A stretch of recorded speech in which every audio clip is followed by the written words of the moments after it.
Hi everyone, Coach Emma here from Aspire, and today I want to talk about motivation and how to stay motivated to exercise.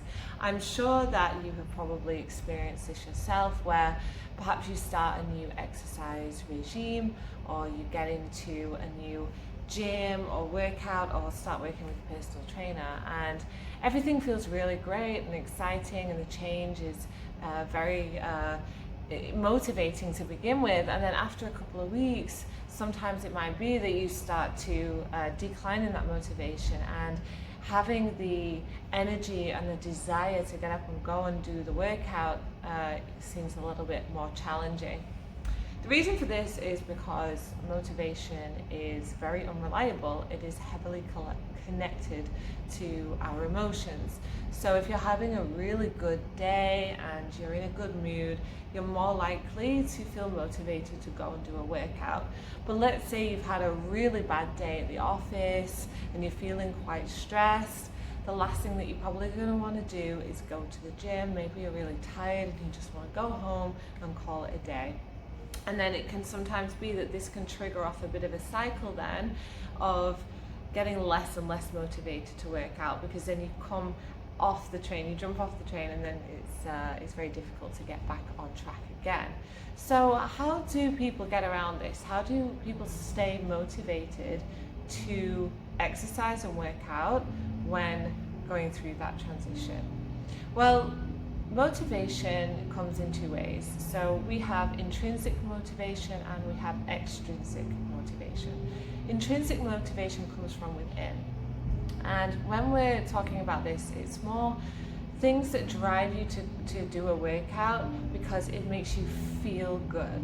Because you know that after the end of that workout, you're going to feel amazing, or you're going to feel less stress, or you're going to feel more energized. Okay, so it's more of an internal reason to want to do something. And the opposite to that is extrinsic motivation, which is external factors. So for example, maybe you've got a wedding coming up and you have an outfit to fit into specifically, or you just want to look really good for that day. Or perhaps you've been told by the doctor that you're in a category that is extremely unhealthy, and so you have to now work out to bring yourself back down into a healthy range. That would be an extrinsic motivator. So I think it's really important to have a combination of both intrinsic and extrinsic, because sometimes either or just isn't enough. Okay, so saying, oh, I'm going to start working out because it makes me feel good, sometimes that's not enough, because on the days that you don't want to go, it's very hard to get yourself to drive.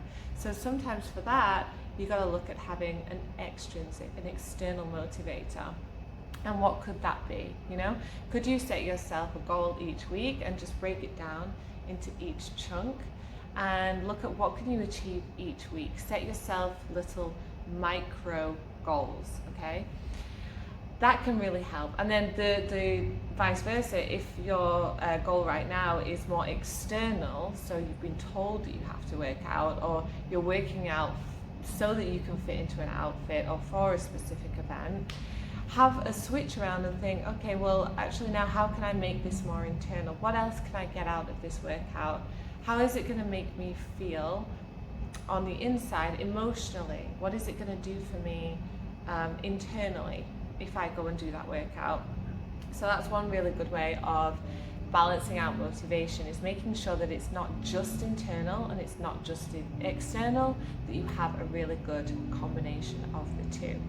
So what I would recommend to do is to grab a piece of paper and create your two columns, intrinsic, extrinsic, or internal, external. And then in these two columns, write down what is your purpose for exercising, okay? Why are you exercising in the first place? What is the reason internally, and what is the reason externally? Write these two things down, and then have this piece of paper or these two notes somewhere visible that you would go to every single day. So for example, the bathroom mirror, right? You're brushing your teeth and you're looking at the list while you're brushing your teeth. Now you might not be thinking about reading it, but you're viewing it, you're seeing it every single day when you're stood there brushing your teeth. And so subconsciously that's going to build and put that into your head and keep that driver going. So that's my advice on that one, and I hope that that's been really helpful for you, and I'll see you in the next video.